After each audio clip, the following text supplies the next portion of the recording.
So the purpose of the ruling is for me to consider whether I have jurisdiction to handle the case. I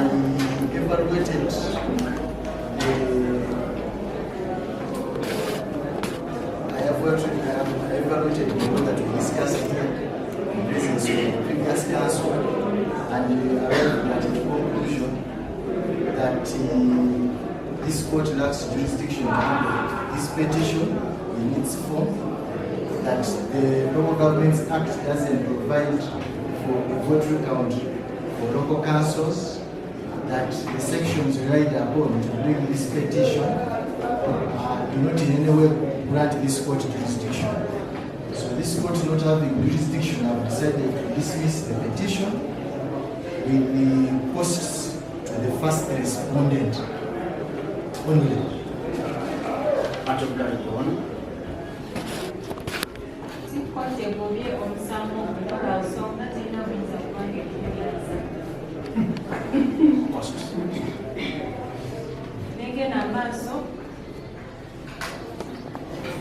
You people,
omukulembeze banenga tatulabawo twagala tumuwe omulimu ngenda mugulira ekisero agenda anoga amajani wamuliranyi waliwo amajani agenda anoga amajani ekibale kimulajenya gubadde mulimu kati omulimu nze nkumuwadde agenda kunoga amajani amanya nze kansala akabwaya kikira tawuni kanso eno ekisooka wali kansala mubiri Ismaili akabwaya ekirala amadde anya okugulire obuwanguzi buno butuuseeko amanya agange nze Nalela John nga mbadde wano ku ludda lwa Kiyaga Kagwa Michael bwe bawaabira naye leero kooti esazeewo negoba okusaba okwoyo eyawaaba nti obululu buddemu okubalwa ng'esinziirira ku nsonga nti kooti terina buyinza bugibwewa mateeka oba akawaayiro konna mu Local Governments Act okugiragira okuddamu okulagira okubala obululu. So okusaba kwoyo eyawaaba kugobeddwa era ne kooti neragirira nti ayirire oba asasule costs eri mwami oba meeya omulonde ow'Entenjeru Kagwa Mike kyekyo. Yes. My name is Nalela John. I have been representing Kagwa Mike, who is the mayor-elect of Ntenjeru Kisoga Town Council, and the application for a recount has been dismissed with costs by court for reasons that the court has no jurisdiction under the Local Governments Act to order for a vote recount. That is all. Dala erinnya nze Kagwa Mike omuwanguzi w'okalulu ka Ntenjeru Kisoga Town Council meeya eyalondebwa abantu ng'ennaku z'omwezi 4 Ogwokubiri naye tubadde wano mu kooti nga gwe nawangula mukulu Kiyaga Addison Robinson amazembe okulembeza wa Town Council w'eggombolola y'Entenjeru emyaka 3 andeese nti namubba obululu nekikoze bulungi nnyo omulamuzi njagala okumwebaza asaze omusango mu mazima n'agamba nti kooti omusango agugobye kubanga kooti tena buyinza bulira musango ogwo mukulu Kiyaga bwe yajja n'asaba. Ndi musanyufu nnyo kubanga nakayingira ebyobufuzi myaka si mingi nnyo naye ate mbadde nfunye okutataaganyizibwa omuntu amaze ebyobufuzi emyaka n'emyaka nga ayagala kubinneetamya nze kuweereza abantu naye ate yagezeho okuteekako embeera enneetamya ebyobufuzi. Ndi musanyufu nnyo nakulwaleero kubanga mpangudde omusango guno gwe gugobeddwa. Njagala n'okwebaza looya wange Nalela John omulimu gwakoze ogw'amaanyi ennyo okutaputa amateeka obulungi olaba nga tusobodde okuwangula omusango guno era nze meeya alinda okulayira wa Ntenjeru Kisoga Town Council Kagwa Mike. Yes, Mayor. From English. I'm here. I want to thank God for the ruling which has taken place today. My opponent Kiyaga Addison brought me in court 2 weeks ago that I rigged his votes. But I want to thank God because today the judge has decided that there is no case for me. Now I'm the mayor elected waiting for swearing in May. Yeah. Erinnya Wamala Saulo Salongo nze mbadde chief campaign agent wa mayor wa Michael Kagwa. So far tutambudde n'akalulu omwana oyo nga tutumuliramu obwesigwa bunene kubanga wabadde kansala w'omuluka gw'Entanzi akoledde abantu ebintu ebyenjawulo. Abantu abakulu ffe twamutuukira ntumusaba jangu ovuganye ku kifo ky'obwa mayor olw'ensonga nti mwami Kiyaga Addison emirimu gyamulema ku myaka 10 gyabadde ku bwa meeya n'obwa kansala bwe yamalako emyaka 5 n'emyaka 15 gye yamala ng'ali ku bwa kansala bw'abavubuka. So ffe tuga mwana jangu otuyambe obeere ng'obeera meeya waffe. So far mwana n'ajja n'akkiriza ne tuba tuyiwa omubiri gwonna ne kisoboka era abantu ne bakkiriza bannantenjeru Kisoga Town Council ne batuwa obuwagizi bwabwe ne tuwangula. Era bwe twawangula ne tubeera mu kujjaganya okw'ekika ekyawaggulu. Naye mu wiiki nga 2 tutegeezebwa nti omukulu oyo alabika awaabye. Mu nnaku 3 ezaali zibulayo, ennaku 2 ezaali zibulayo ne batusaavinga summon etuyita mu kooti. Ne tujja mu kooti omulamuzi n'atuwa olunaku lwaleero olw'okubiri. Twaliwo ku Lwakutaano era ku Lwokubiri omulamuzi n'atuwa okujja okuwa ensala. Naye ndi musanyufu nnyo kubanga omulamuzi kyakoze kye tutasuubira nti kisobola okubeera. omulamuzi n'atuzzayo mu buwanguzi bwaffe era n'alagira omukulu atuliyirire nga ne bwe yali asaba mu kuwaaba kwe nti tuba tumuwa waba atuwangudde atuliyirire. Omulamuzi n'akkiriza omukulu yatuliyirire. Mu mazima ajja kikola. Walibaddewo okusonyiwa okwenjawulo naye olw'okuba nti ye abadde agoberera ng'ayagala kufiiriza mwana ono oyo mwana omuto mu myaka gye ng'azze mu byobufuzi ayagala omugoba mu byobufuzi tewajja kubakisa. Amazima ga Katonda mu ggulu ajja kuliwa.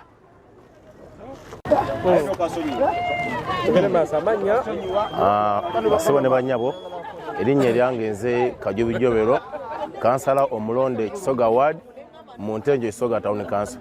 Era ng'olunaku olwaleero ensonga yatuwese wano y'ensonga y'omusango ogwawawaabirwa mu na NRM Kyaga Robinson era nga yali agamba mbu akakiiko k'ebyokulonda kakolagana ne Mr. Kagwa Mike yamuwangula ne bamubba akalulu. Era ng'olunaku olwaleero yebadde ensalesale oba lubadde olunaku olw'okusala omusango guno oguzenga guwulirwa. Era ffe nga bannankyukakyuka era abaagala obwenkanya tuli basanyufu nnyo olw'ensonga kooti eramudde nga bw'eteekeddwa okulamula nga tegoberedde nti oba kibiina nti oba muntu. Era twebaza nnyo kooti olw'okusala okutuufu kwekoze omusango egugobye kuba kooti egambye nti tekkirizibwa kukola voting count eri local government era omusango negugoba. N'olwekyo tuli basanyufu nnyo olwa munaffe Kagwa Mike okuwangula omusango ogwo ate ne twebaza nnyo n'okkooti olw'okusala omusango guno n'amazima n'obwenkanya. Tusaba mwena abalamuzi mulabe ku mulamuzi wa wane mukono kyakoze ate namwe mukikoppeko okuba amazima gali kufula w'eddembe neyanza olwako kyekoze olwaleero era tuli basanyufu nnyo tugenda kukola n'emmeeyo omutuufu agenda okulakola n'ekitundu kyaffe ekya Ntenje Kisoga Town Council. Erinnya lyange nze Namuyanja Rehima nga nze ndi kansala akiikira omuluka gw'Ekisoga ku Ntenje Kisoga Town Council.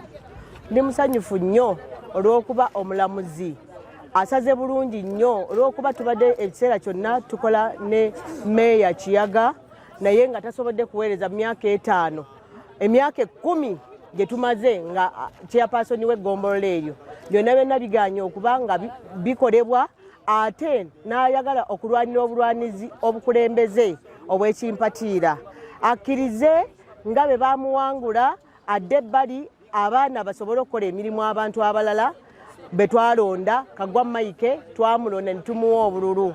Nze nga kansala ndi musanyufu nnyo kubanga nze okulwanga empeereza ekisanja kimu naye era ankoyeza ebyobufuzi olw'okuba obunafu bwe bubadde ku ggombolola. Twebaza omulamuzi olwayo kyakoze olw'okuba ng'asaze ekituufu ekirina okukolebwa abantu kabagende bakole emirimu gyabwe mu bwesimbu nga tewali kutaataaganyizibwa. Ebiseera byatumalira ate nga atwesibako ffe nga Ntenje Kisoga Town Council ffe tumukooye nze nange mbadde kansala mpeereza ekisanja kya myaka 5 naye nga tewali kikolebwa mu myaka 5 gye tulina kati talina kyasobola kugamba bantu era obukulembeze abukayanira agenda kukola ki. Tuli basanyufu okuba ng'omusango omulamuzi agusaze mu bwenkanya. Leka Kagwa Mike agenda atuweereze Ntenje Kisoga Town Council esobole okufuna enkyukakyuka. Erinnya Namuyanja Rehima ndi kansala owa Ntenje Kisoga Town Council akiikira omuluka gw'Ekisoga. Kiyaganga tafa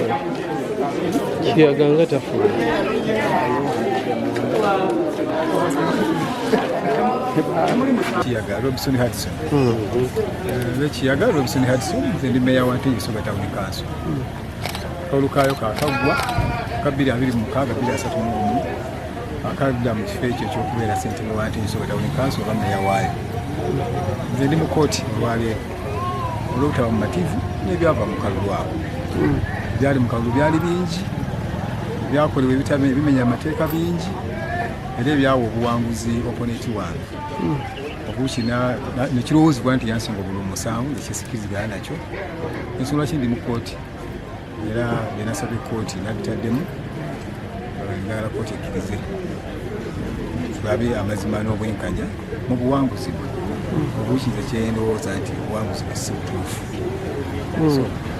naba kusalawo kwa kooti kimu kiri eri kooti okusalawo yo nga bwenabeetaputa ne okuteekayo okwanga application yange nga bwe yali ne defense yange nga bwenaabeera eno omulamuzi asalewo ye kyekisaani ekituufu bwanaabanga obuwanguzi bwe buliwo tunaamanya ekituzaako bw'anaabanga obuwanguzi tebwali butuufu era kkooti enaatulugira kikituuzaako so amulwadde kukomawo mu kooti Tuesday kubanga batutegeeza leero waliwo byategeeza abalooyazi baffe baddeyo galibera okwetereeza mbadde mu kooti mu kimu mukigenderedde nze nakolera buli kintu kukola mu budde bwakyo era sirina ssuubi nti ninawo ensobi yonna gye twakola kooti actually ensonga kimugambye nti nninze kooti okuba nti egoberera emitendera gyayo nga bwenaabeeyagadde nasagaana kuba ndowooza yange oba magezi gonna eri mulamuzi oba eri kooti oba eri muntu yenna kubanga kooti erina procedures zaayo eba eyagala kuteeka mu nkola ekiyagala kuteeka mu nkola.